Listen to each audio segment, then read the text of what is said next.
Hey everybody, it's Dr. Avril here with a good word for you today. Today we are talking about accepting our intimates for who they are, accepting people in our lives for who they are and not trying to change them. And man, I know that's hard because we convince ourselves that we try to change people for the better, right? We're going to help them be their best selves. And so we give them advice and we give them feedback on how to be better, which has its place. I think that that's valuable, but I think what's even more powerful as it relates to our virtual of the week, the virtual of this week is acceptance. And one of the practices of acceptance is I accept my intimates for who they are. I don't try to change them. And so, you know, man, that's hard because people feel like, well, if I accept people for who they are and they're less than what I think they should be or less than what I want them to be, am I settling? Am I settling for less? Well, that's different. Knowing what a person is in your life and how they help you to meet your needs. Because remember, I said that every decision, everything that we do is based on our attempt to meet our needs, whether it's for affection or for affirmation or for help with, life's responsibilities, whatever it is a person does for you.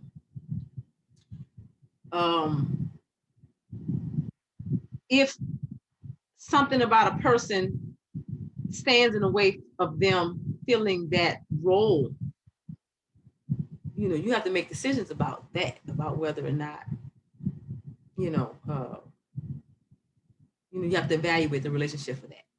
That's one thing, but that's not what we're talking about today. Today we're talking about acceptance.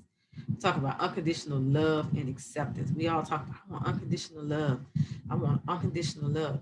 Unconditional love means without conditions. Conditions are those rules that we put out there for people. Well, if you're going to be in my life, you have to be able to do this, or you have to be able to do that, or you have to be this, or you have to be that, or you can't be this, or you can't be that. And like I said, accepting things that aren't beneficial to you, that's a different conversation. I'm not talking about that. I'm just talking about our attempt to try to change people.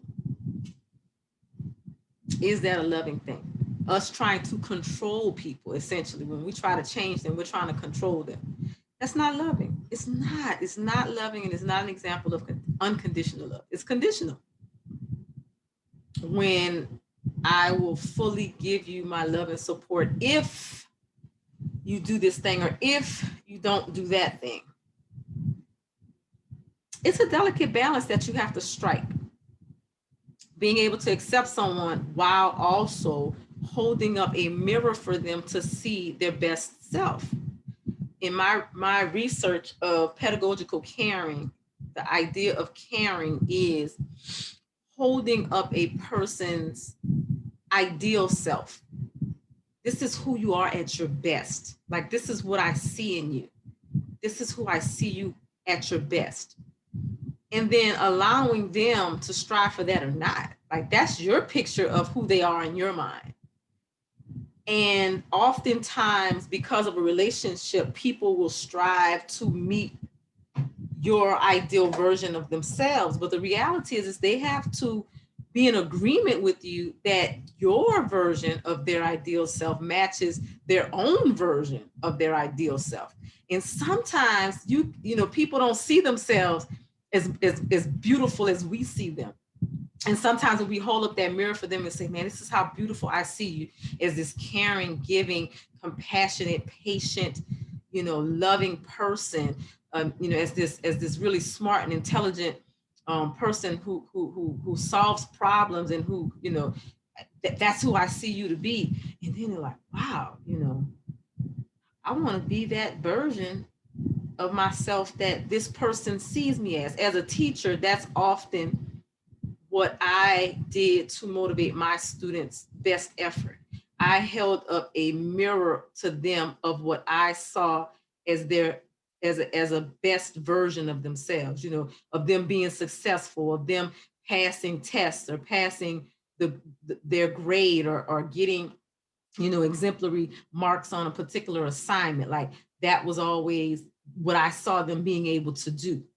And sometimes simply my positive belief in their ability to achieve those things was the motivation they needed to give the effort. They had it in them all along to do it. Kind of reminds me of Dorothy and the Wiz when Glenda says, you had the power in you all along. You just have to believe. And sometimes we need other people outside of ourselves to say things to us that push us toward achieving our ideal self. But also within there is an acceptance of who you are right now, where you are. And I'm happy and thankful for you showing up just the way you are.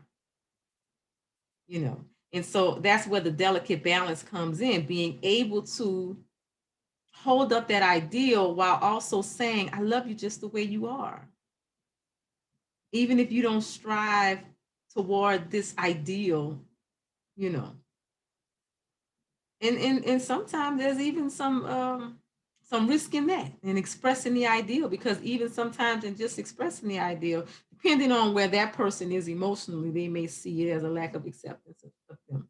But that's not your issue. That's really not. That's about the person.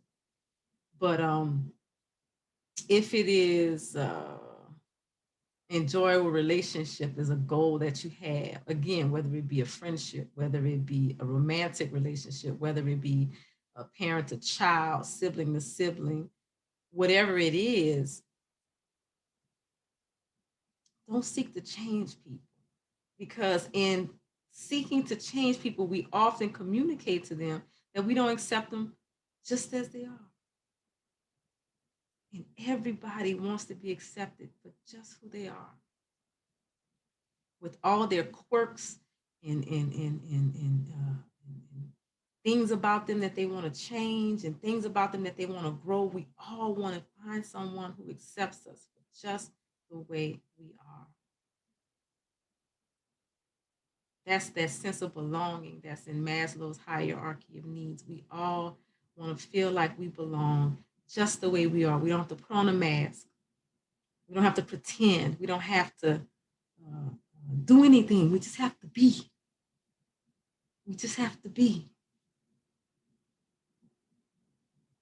That's super powerful when we can get to a place where we just let people be who they are.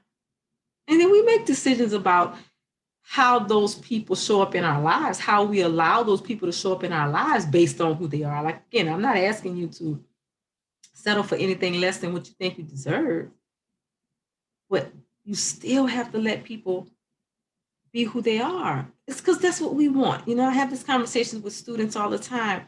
Well, she can't tell me anything. Well, yes, they can. People have a right to their own opinions, and they have their rights to be who they are. We got to make space for allowing people to be who they are. Do you make space in your life for people to be who they are? Or do you judge them harshly? Or do you always give them feedback? I had someone in my life that always wanted to give feedback. Let me show you how you can do that better. Let me show you how you can do that better. Over time, for that person, they may feel like they're expressing love. I'm expressing love because I want to show you how to be better. But to somebody, it might be like, you know what? Well, that just means that you don't think I'm good enough the way I am. Now, of course, I know that might be, part of a person's own impression of it. But you got to strike for a balance where you allow people to be who they are while they are working on becoming whoever it is they're going to be. Everybody is in a state of becoming. We're always in a state of being and a state of becoming. We're always who we are, and we're whole in who we are while we're becoming who we will become. We're constantly in those two states at one time. So when I came into this message, I thought about just sharing with you guys, hold up a mirror and let people see who they are, but do it lovingly. Do it with compassion. Allow people to have their dignity. Don't tear people down in your effort to remake them into some version that suits you. Because typically when we want to change people, it's because we think it's going to suit us better. How selfish is that? Give people the gift that you want others to give you. Allow people to be who they are. And think about those things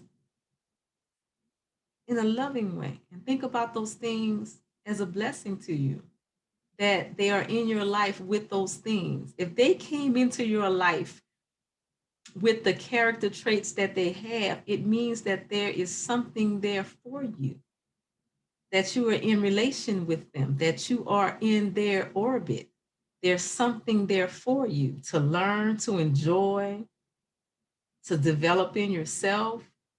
So if we look at things from a point of what I want to learn and what I want to grow in, sometimes life presents people to you because they're your teachers. We've talked about that before. You know, there's lessons everywhere if you pay attention. I believe that wholeheartedly. There are lessons everywhere if you pay attention. Most definitely in the people who you find yourself in close proximity to. Sometimes in the past, I'd ask myself, I wonder what I'm here for in a particular job, a particular situation, a particular group of people. What am I here for? And then because I seek to know, it always comes to me, I'm here for that. I'm here to help that person in this way. That person is here to help me in this way. You know, ask yourself that question. People are there just the way they are for a reason. Sometimes to teach us, who we want to be. Sometimes teach us who we don't want to be. Sometimes we see attributes in others that we're like, oh, I don't want that for myself. And sometimes we're like, oh, I want to be more like that. Let me get closer to this person and see how can I develop that particular trait in myself. But in order to have those kinds of thoughts, there has to be acceptance. Yeah, acceptance for who people are. Definitely start with yourself. We talked about that yesterday, right? Accepting yourself for who you are and loving yourself for who you are. Let's continue that today. But then let's also extend that to others. Practicing acceptance for the intimates in your life, for those people who have intimate relationships with you. Communicate and demonstrate your love for them through a level of acceptance.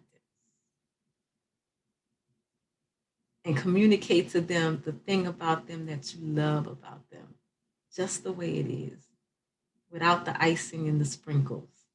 Nothing that they have to dress up. Like just being who you are is all I need right now. That is beautiful. So I'm going to leave you right there. That is beautiful. Gift people with that. Just the way you are right now is everything I need. All right, guys, y'all go and have a great day because that's what I'm going to do. Take care.